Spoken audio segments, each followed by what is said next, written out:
So, Michael Shellenberger, thank you very much for joining me today. I want to talk to you about your book, Apocalypse Never, which is about the planet not ending as a result of global warming and global alarmism. But I also want to talk to you about the pandemic, because I think that the two are connected in some very interesting ways. So given that we'll be talking about a lot of controversial stuff, such as your rejection of environmental alarmism and your support for nuclear power, let's start by talking a little bit about yourself. You are an actual environmentalist, and you do care about the planet. Is that correct? Yes, I am an actual environmentalist, as opposed to those fake ones out there. Yes. I actually do care about nature. On the other hand, I don't know that many people that don't. I've not met many people that don't care about saving wild gorillas and whales and penguins. There's not a lot of people. There's not like an anti-whale movement or something. But yes, I will accept the designation as an actual environmentalist. I'm also very critical of environmentalists. So I think the question is, what do we mean by environmentalism? Yes, I think if I remember correctly, your Wikipedia page says that Time magazine called you an environmentalist of the year a few years ago.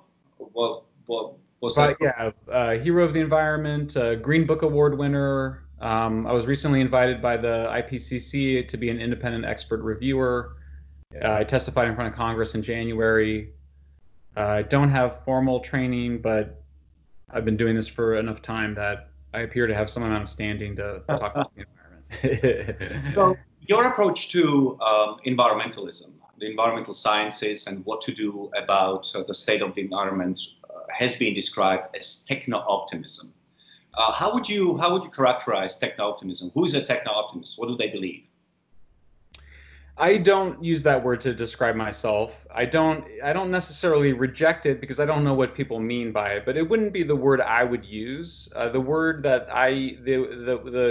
that I use to identify my views are environmental humanism.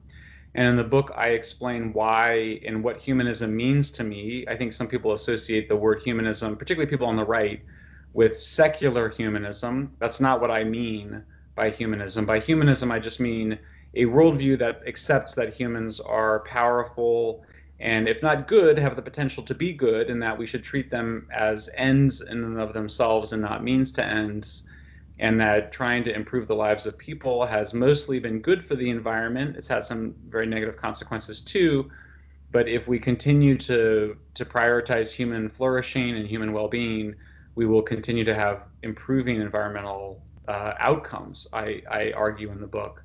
And then the environmental, that's sort of the environmental part of it. I do think we should have some intention to take care of the natural environment. I don't think that I don't think we get natural environmental outcomes without caring about the environment, but I think that keeping humans and humanism and the support for lifting all humans out of poverty should be very central to what we do and believe, no matter where we sit on the political spectrum. One of the things that you are well known for is your advocacy of nuclear power. So why is nuclear power good, and why is it misunderstood? Well, the first thing I want to say about nuclear is that the invention of nuclear energy, and by that I don't just mean the power plants that we use to create electricity, but the ability to split the atom and release all of this energy in the form of heat, is a massive event in human history. It's not something that's going to happen every few decades or even every few centuries. It's a massive pivotal event. You know, until the aliens give us their dark matter secrets or their anti-gravity secrets, it's nuclear fission for a long time. We may go to nuclear fusion at some point. I'm sort of agnostic. I don't really care that much about it. I don't think I ever mention it in the book. But nuclear is a big deal. So it's the new fire. It's a new way to make heat. It's above and beyond anything we could do with solar panels or carbon capture and storage or making houses more efficient or any of the little things that people think actually are important for climate change or environmental issues. The creation of nuclear energy is a radical event, and it's a radical event first and foremost, not for power plant production, but for the international system. And so, gunpowder allowed for large standing armies and nation states. Nuclear allows for tiny, impoverished tin pot dictator run countries like North Korea to completely secure its borders against much, much more powerful adversaries. That's a radical change in human history and in human evolution. And it was shocking.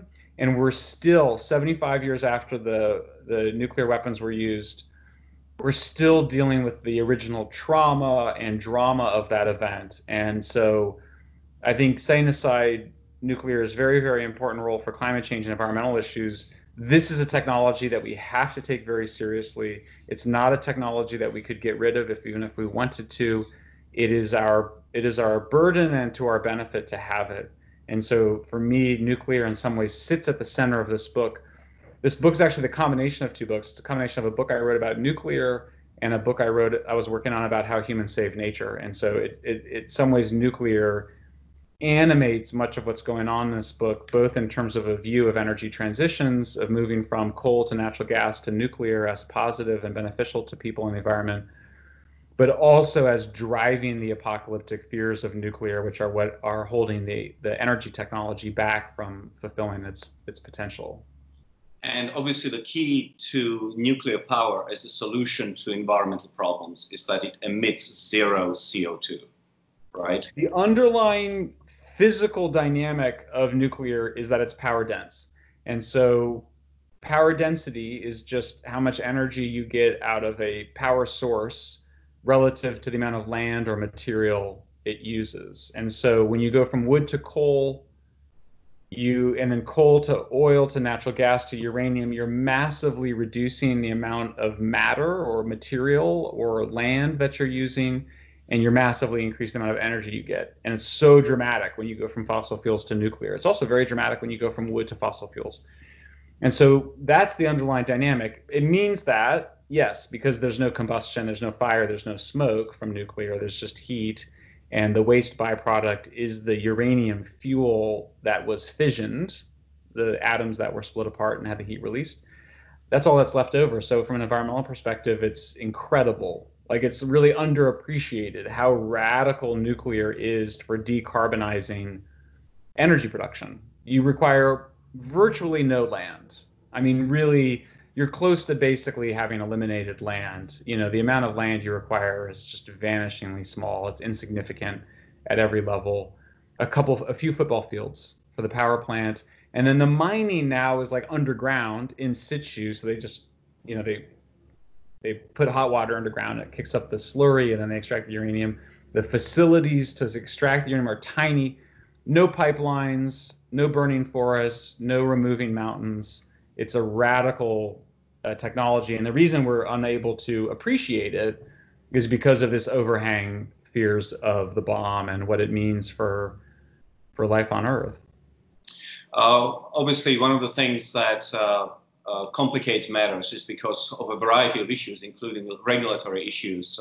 Building nuclear power plants is expensive. However, as I found in my own research, uranium is actually remarkably cheap relative to other commodities. Over the last 40 years, when we looked at 50 different commodities around the world, we found that uranium fell most in price. So that was quite an interesting discovery. What makes fusion better than fission, and are we ever going to get there? I don't want to spend too much time on it, but if you have any views on that. Not strong views. Like most science fiction fans, I kind of assume we'll need fusion for space travel. But like I said, if we get the alien anti-gravity technology, then that might be better. I don't know. But, in terms of like the environmental impacts on Earth, the differences between fission and fusion are very, very small. There's still waste product to fusion. The waste product from existing nuclear fission is very small. It's environmentally insignificant. Like, it's just nothing. Every waste problem should come before that waste problem, because that waste problem is the smallest waste problem imaginable. So yeah, I mean, but I think the broader question is, is there something wrong with today's nuclear power generating technologies? Is there something fundamentally wrong with using water as the coolant and these uranium fuel rods that we've been using since the late 1950s? I don't think so. I mean, there's all these arguments that get made, but the advantages are that we have a lot of experience using it. We have these supply chains that are used to making it and operating it and regulating it. And so for me, the main event on nuclear is that we as a human race, as a half animal, half god species, we still think of that technology as something apocalyptic, something world changing. And in some ways it is. And so until we deal with that reality, my view is the technology will not really achieve its potential or even significantly displace fossil fuels. When I talk to some of my environmentally conscious friends, some of whom are on the alarmist wing of the environmentalist movement, I'm always struck by their refusal to consider technical solutions to global warming. And I'm talking about things like GMOs, for example, which can be engineered to use less pesticide and fertilizer. I'm talking about, obviously, CO2-free nuclear power, as well as aquaculture. And it seems to me that they are completely wedded to consumption and fertility limits as solutions to global warming. Which many people, including myself, consider both immoral and impracticable. And that makes me wonder that environmental alarmists are really wedded not to science, but that they are driven by ideological, almost religious impulses.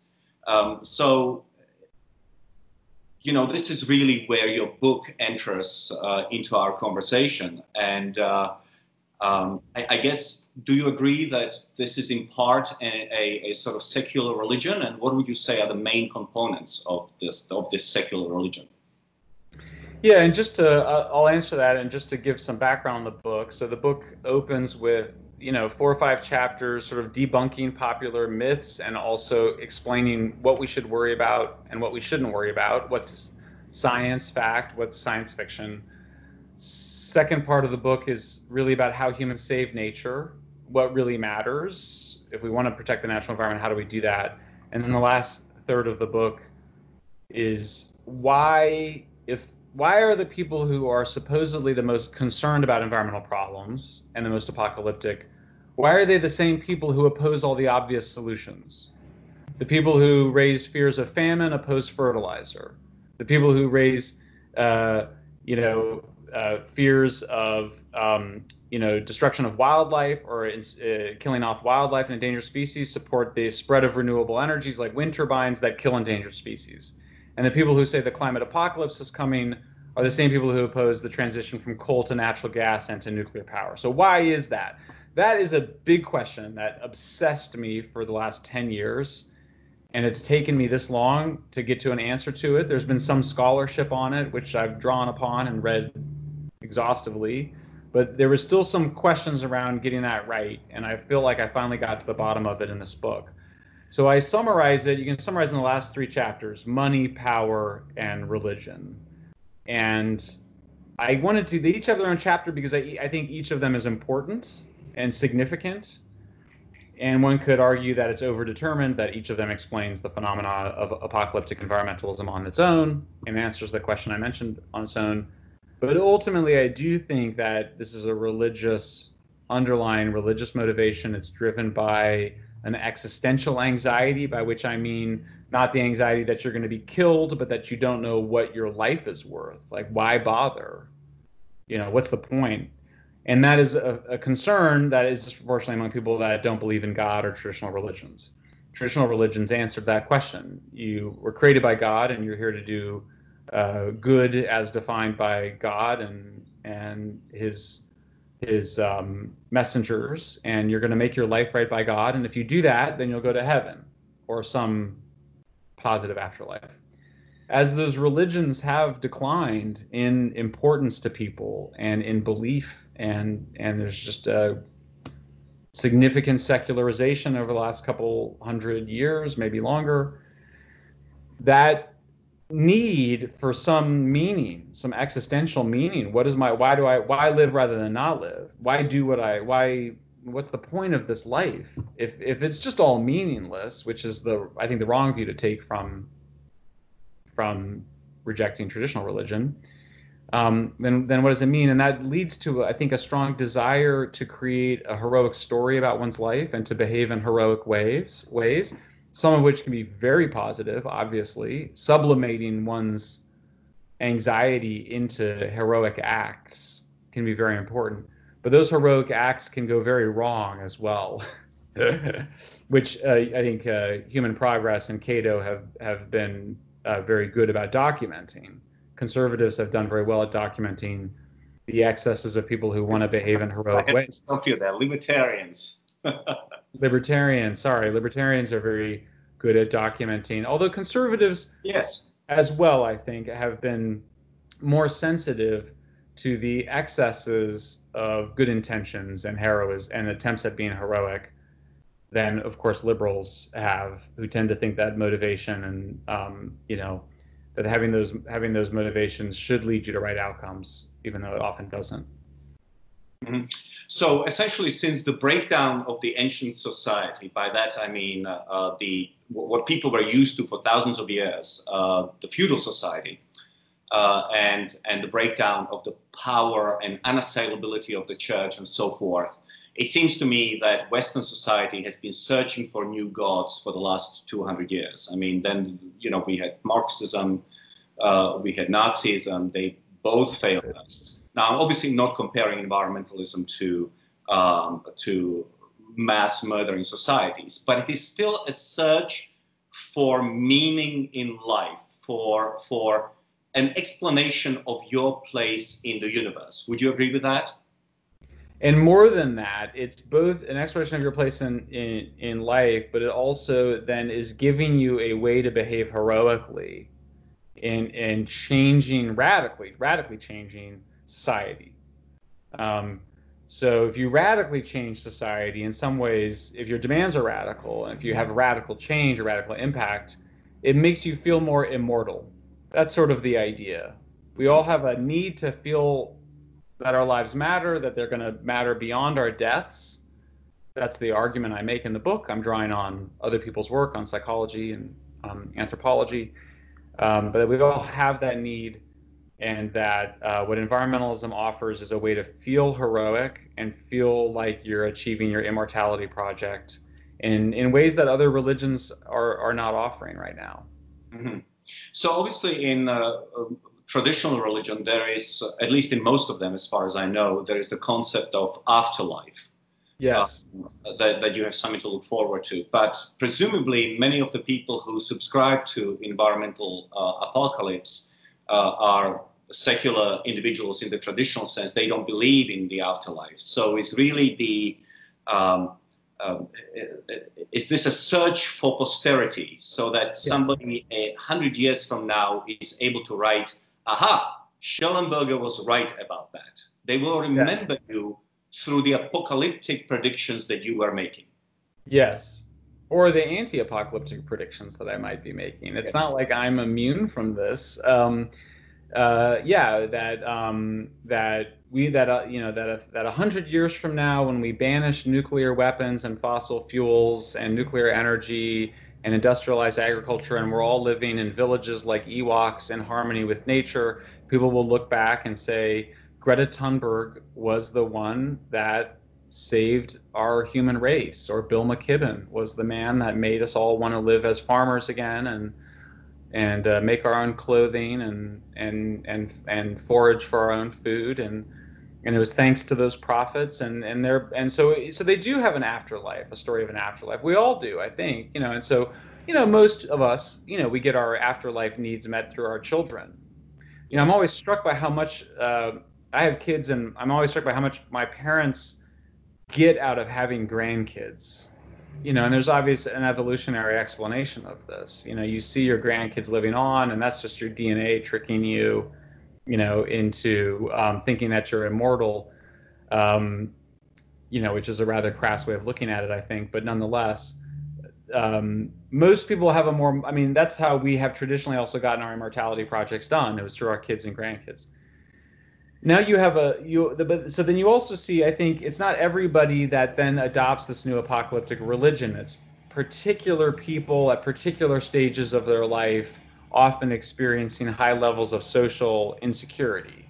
Social insecurity is a form of existential insecurity too, like, if I'm lonely or depressed or isolated, I I might become more apocalyptic. The world is a terrible place. It should be destroyed. If I then find my voice saying that and I attract some recognition, then I get back into the beloved community and I feel more positive that I will have an afterlife, and even more potentially I might have heroism and greatness. I think that's what's going on now. Of course, all of it's happening very subconsciously, and so you have to be careful. But and that's why when I got to some of this stuff at the end of the book, I just ended up turning it back on myself, so that I wasn't speculating about other people's motivations. I could talk about my own motivations and seeing if I can understand those, because as we know, it's often as difficult to understand oneself as it is to understand others.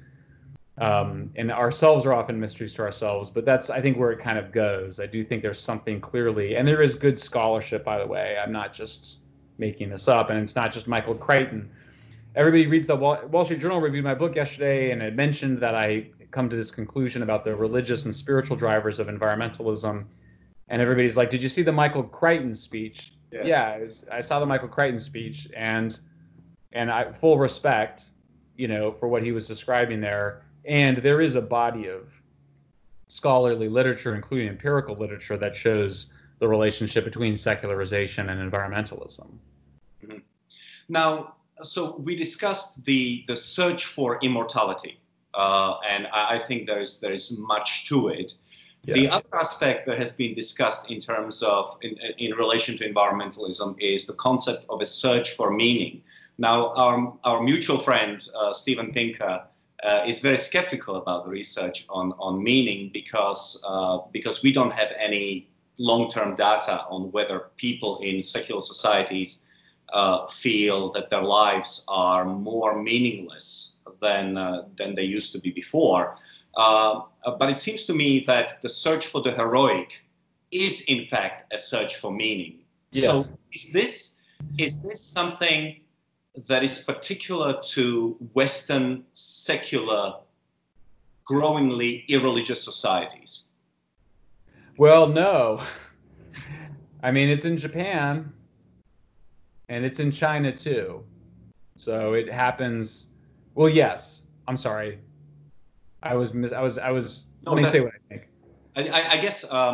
Yeah, it's not just in the West, but yes, it's in secular, prosperous societies, and it's definitely not as strong. And where you see it in poor and developing societies, you see it among the educated elite, who are also more secular. But like you go to Rio de Janeiro, you go to Leblon, which is the Shishi neighborhood of Rio de Janeiro, and the people there, if you interviewed them on the street about climate change, they would sound exactly like my neighbors here in Berkeley. The things they would say would be identical.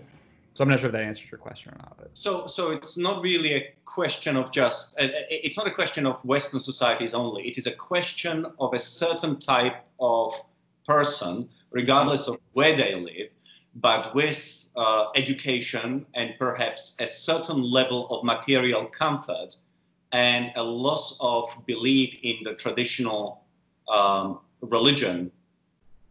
The search for an alternative and search for meaning in environmentalism kicks in. Am I summarizing your position well? You got it. Okay. And you're also right about the history of it. I mean, so Nietzsche is the first major philosopher who writes about this problem. He says it's going to be a big problem.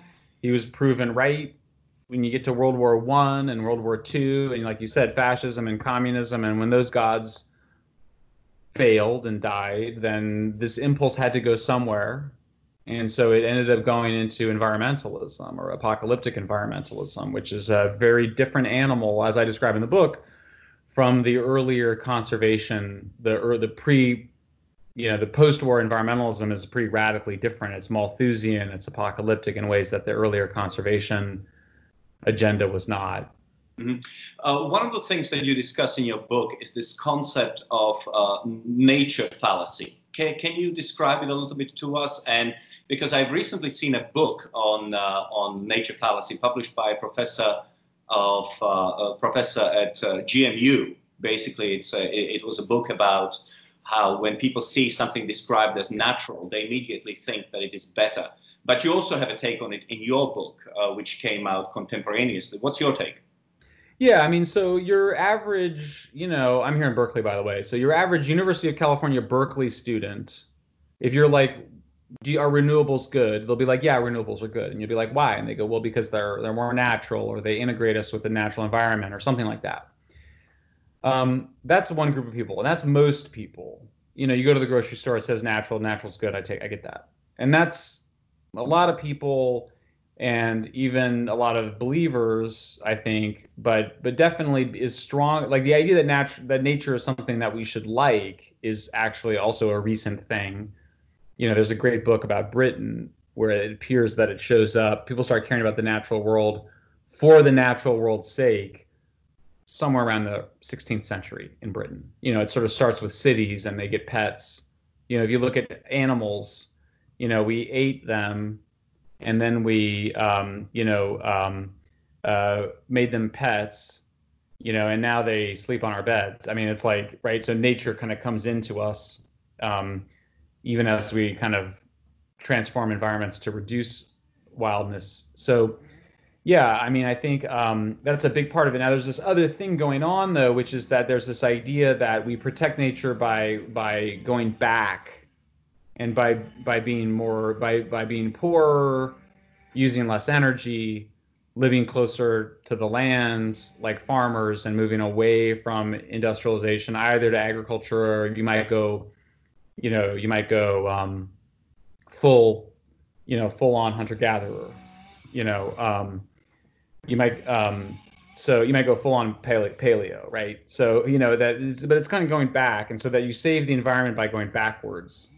Now that the folks that have a more robust view of that, who we would call Malthusian thinkers, that's a smaller group of people.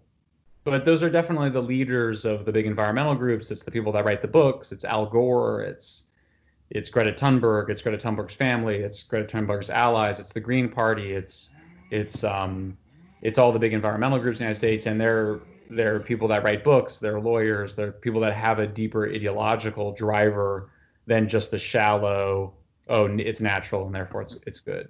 Which, by the way, is actually technically the appeal to nature fallacy. The naturalistic fallacy is actually something different. Appeal to nature fallacy. Yeah. And another thing that you discuss in your book is this theory that everything connects. I would like you to talk about it very briefly, but also in the context of COVID. I'll tell you why, because very often when I was reading newspapers in the last or watch TV since the outbreak of the pandemic, very often what you see is people saying things like, nature is sending us a message. This is what happens when we don't treat nature with respect. And what I find particularly puzzling is that that is the assumption that pandemics is what happens when humanity encroaches on nature's territory. Yeah. And in fact, people have been.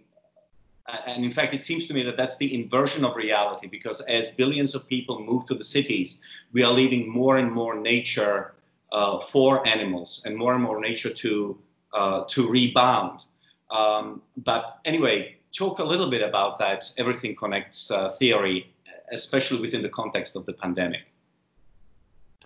Well, okay, so before we get to deal with real world dynamics, then we can talk about the ideological. So the real world dynamics are that there's the pandemic is the spilling over of animal viruses, probably from bats to humans, and that's occurring more as we get more interactions between people and wildlife, and we get more markets like that, and they're connected to airports and global transportation. So that's this current pandemic, and most people have heard that story before. However, the implications of it are that you need to concentrate and centralize food production even more. That may seem counterintuitive because when you concentrate animals, there is a greater risk of disease spillover, but it's only in the heavily capitalized intensive farming that they have the money to test the animals, test the people, and harden the facilities so that bats can't fly in and roost over the pigs and spread the virus that way. So I think one on the coronavirus, that's the opposite of what I think a lot of apocalyptic environmentalists would say is the implication of the coronavirus. And to your point, exactly, we can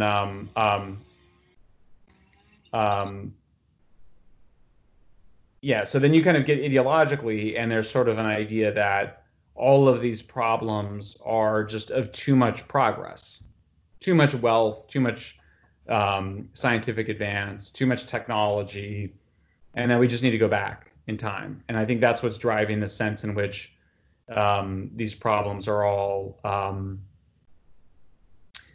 all sort of interconnected, that somehow it's stemming from, by the way, it's all stemming from something bad in humans, which is like greed and ignorance, as opposed to like, well, no, people are just trying to, eat, or we're just trying to provide food and energy for 8 billion going on 10 billion people. Instead, there's a story that these environmental problems are kind of punishment for our sins against nature, for us of having bad intentions towards nature in the sense of being greedy or hubristic. So I think that's how that discourse, that's how I've seen it be used anyway during the pandemic. You might have seen it differently. What do you make of a lot of environmentalists ascribing to nature in the same way that intellectuals in the past were ascribing to history, with capital H, a certain almost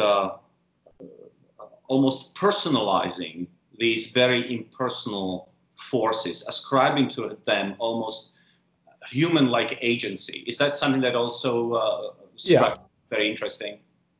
Yeah, I mean, in some ways that's so the book argues that basically much of an apocalyptic environmentalism is just repeating Judeo-Christian stories, and the people repeating them, they think they're scientific stories, they think they're secular stories, they don't even have awareness, that they're just repeating the book of Genesis and the book of Revelations, and they don't have any awareness of it because they were raised secular, so they don't even know, but of course it's so in the culture, and some people think it's, archetypal or whatever, but that these heroic stories are, coming from these, similar sources. So yeah, I definitely think that's a part of it, where we project onto nature the idea that we're being punished, is very, very strong here. They don't quite want to come out and say it like that.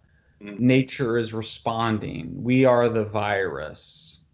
I see that a lot on Twitter right now. We are the virus. A lot of people say it to me. And I'm like, well, maybe you are, but no thanks. And it's not accurate. So there's also lost, I think, is that just as humans are involved in a search for food, so are the viruses.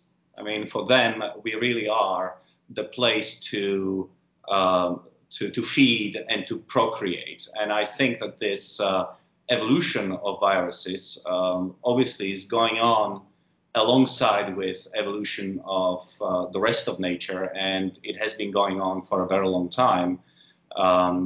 So it shouldn't be surprising. What has been surprising, of course, is that instead of focusing on the danger of a pandemic, we've been focusing on an environmental threat few decades down the line.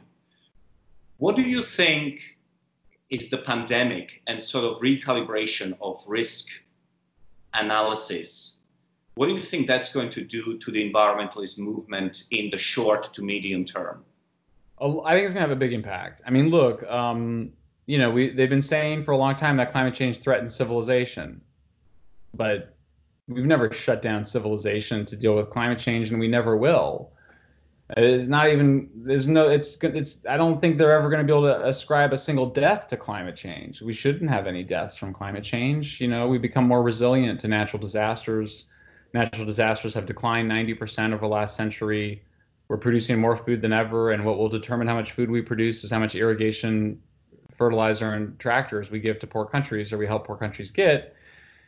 So, and meanwhile, here we've shut down the whole economy because of coronavirus. Now, even if you think that we've overreacted to the coronavirus pandemic, you would have to acknowledge that it has actually threatened civilization in some fundamental way. Now, I'm not saying it's the end of civilization, but we're very divided country right now, and we've had riots, and the economy's in massive recession. We're trying to avoid depression, and societies may have to do dramatic things that we will never have to do for climate change, or never respond in that way. So I think that will change it. I mean, I just think of young people I talk to.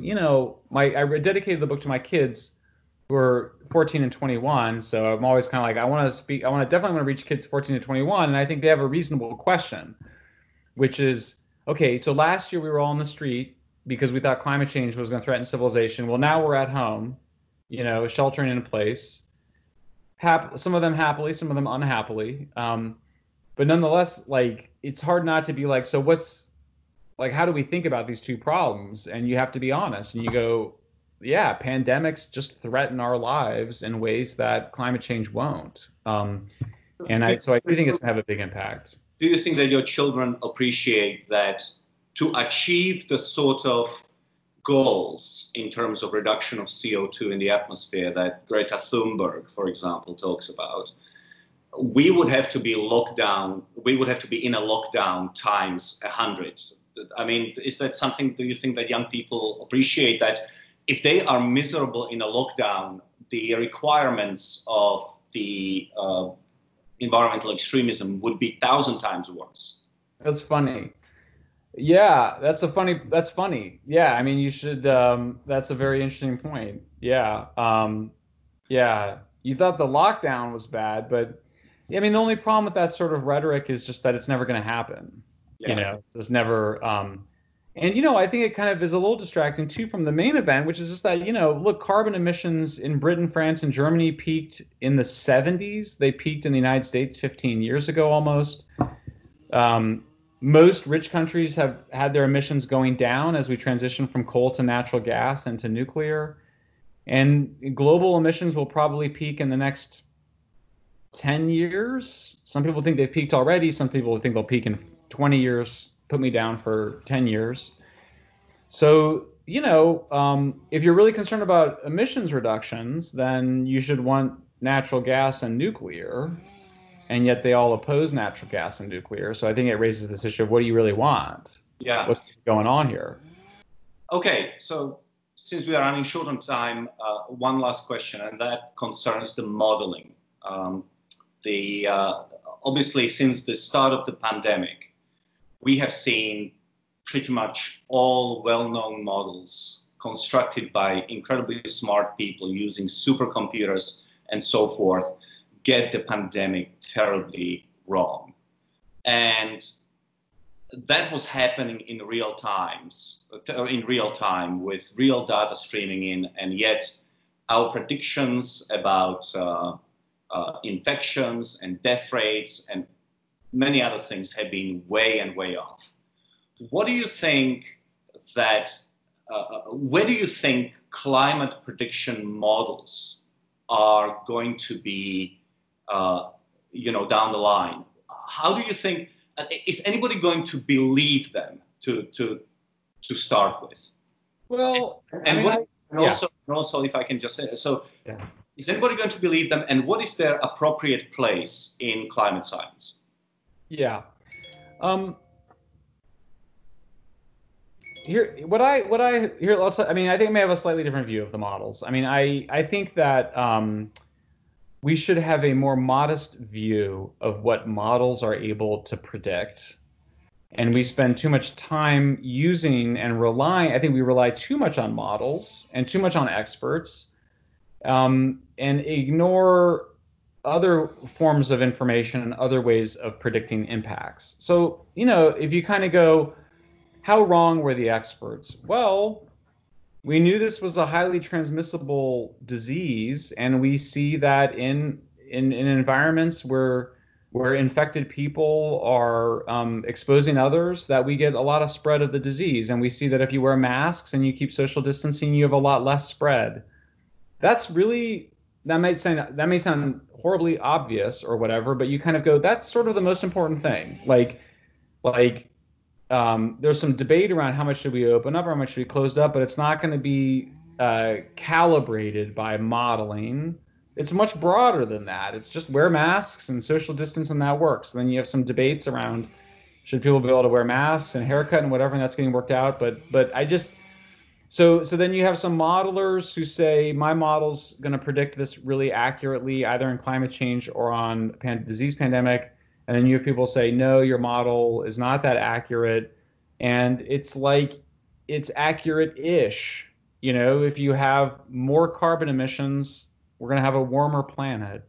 It's just kind of a basic physical process. Doesn't require any computer modeling. We've known it for 100 years, over 120 years, right? 124 years. If you have more social distancing and more masks, you're going to have less transmission of coronavirus. You know, the models are helpful and we should look at them, but at the end of the day, you kind of go, you know, you double carbon dioxide in the atmosphere and the temperatures are going to rise somewhere between 1.5 and 4.5 degrees centigrade. You know, it's a pretty big difference, but that's the climate sensitivity. Maybe they changed it. I can't remember. Maybe it's 2 to 4.5 degrees now. Yeah, but they've been changing that. Yeah. So you kind of go, and then you kind of go beyond that. How much more? Yeah, it just strikes me as strange that given how the models have really failed us with regard to COVID, we feel we put a lot of emphasis on models which are predicting something happening, 80 years from now. But perhaps this particular crisis will teach us to be a little more humble. I think humility is the most important thing. I didn't even include it in the book because it's just one of many details. But, for a long time, they thought that more warming would increase rainfall in the Amazon. Now everybody agrees increased warming is going to reduce rainfall in the Amazon. That's kind of important,